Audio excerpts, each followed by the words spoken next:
जब से एनडीए छोड़कर नीतीश कुमार आरजेडी के साथ गए हैं, दोनों पार्टियों के सितारे गर्दिश में चल रहे हैं। गोपालगंज के बाद कुढ़नी, एक जगह आरजेडी तो दूसरी जगह जेडीयू, बीजेपी ने बारी बारी दोनों को धूल चटाई। बीजेपी शुरू से ही कहती रही है कि ये बेमेल गठबंधन सत्ता का है। दोनों पार्टियों के मतदाताओं और कार्यकर्ताओं का मिजाज बिल्कुल उलट है और अब तो ये साबित भी हो चुका है, क्योंकि गोपालगंज और कुढ़नी दोनों जगह गठबंधन के समीकरण अजेय थे, लेकिन खेल हो गया। अब बीजेपी के पास मौका है तो उसने जेडीयू कार्यकर्ताओं और नेताओं को खुले तौर पर अपने पाले में करने की कोशिश शुरू कर दी है। बीजेपी का कहना है कि जनता ने आरजेडी और जेडीयू गठबंधन को सिरे से खारिज कर दिया, जिसका फायदा उसे लोकसभा और फिर विधानसभा चुनावों में मिलेगा। इसके लिए बीजेपी बिहार में कुछ छोटी पार्टियों को भी अपने साथ जोड़ना चाहती है। कुढ़नी उपचुनाव में मिली जीत से उत्साहित भारतीय जनता पार्टी अब जंगल राज के खिलाफ लड़ाई लड़ने वाले जेडीयू के नेताओं को भी बीजेपी में आने का निमंत्रण दे रही है। पार्टी के प्रदेश अध्यक्ष डॉक्टर संजय जायसवाल ने कहा कि बिहार के उज्जवल भविष्य के लिए जंगल राज के खिलाफ लड़ाई लड़ने वाले बीजेपी में शामिल होते हैं तो उनका स्वागत किया जाएगा। उन्होंने कहा कि जंगल राज के खिलाफ लड़ाई लड़ने वाले नीतीश कुमार भले ही लालू यादव की गुलामी को स्वीकार कर लें, लेकिन बिहार की जनता कभी गुलामी स्वीकार नहीं करेगी।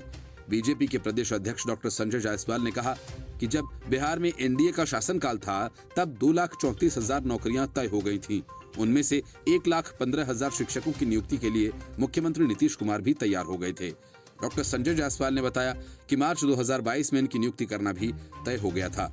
इसके बावजूद अब तक शिक्षकों की नियुक्ति नहीं की गई है। उन्होंने कहा कि राजनीति अपनी जगह है, लेकिन ये युवाओं के भविष्य का सवाल है। बीजेपी प्रदेश अध्यक्ष ने सरकार को चेतावनी भी दी है।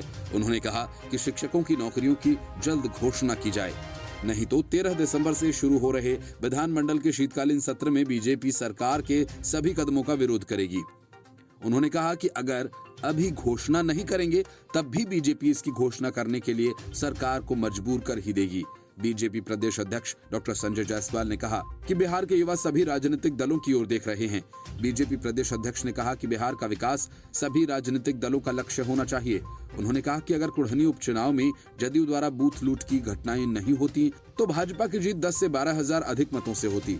उन्होंने ये भी कहा उपचुनाव के परिणाम ने इस बात को साबित भी कर दिया है। बीजेपी के प्रदेश अध्यक्ष ने कहा कि आगामी लोकसभा और विधानसभा के चुनाव में बिहार के मतदाता बिहार को फिर से जंगल राज की ओर धकेलने वाले नीतीश कुमार की पार्टी और गठबंधन में शामिल तमाम दलों को धूल चटाने का काम करेगी।